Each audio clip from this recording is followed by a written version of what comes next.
So, okay, I made a video about making the engine, I made a video about the mass, and of course you've seen it all working in its full glory. But there's a massive hole in the equation here, isn't it? Oil pump, controls, etc. So I thought I'd take you through it.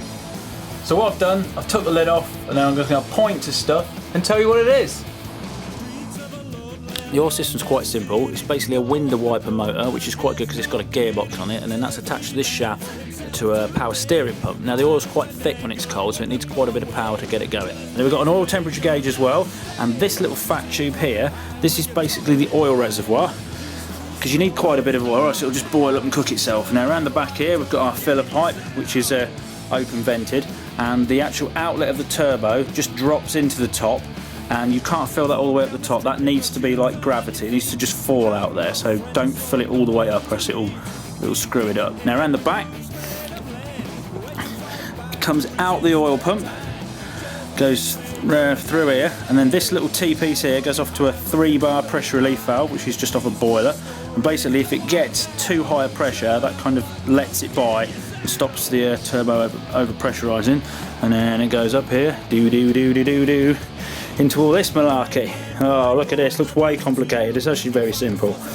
So oil comes up here, goes down here. This is like a manual bypass, so you can physically adjust this to set it, and then you've got a pressure gauge which also comes off there, and then that goes down and into the top of the turbo. Voila. These are the ignitors.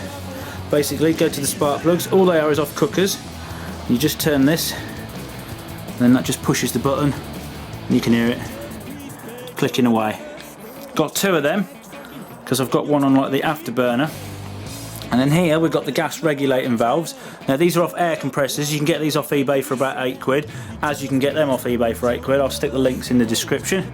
So your gas comes up here from the bottle, nice little bottle in there, straight up, and it comes here, and then it tees off firstly.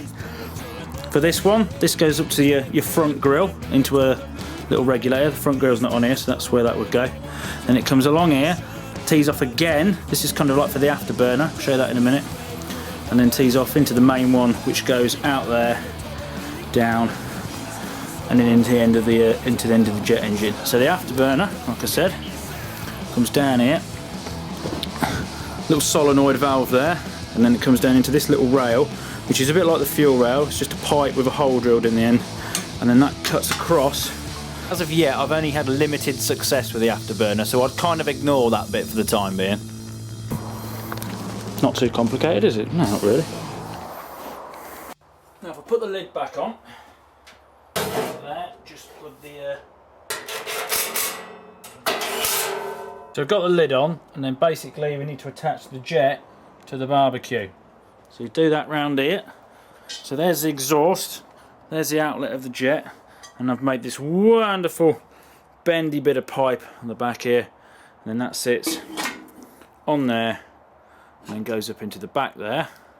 And then around here, this bit fixes onto there, and then you've got this nice little slit, which basically, and then you get your floating burgers and stuff. And there we are, the TurboJet. Want to see it working? There's another video on my channel, go watch it. Yes!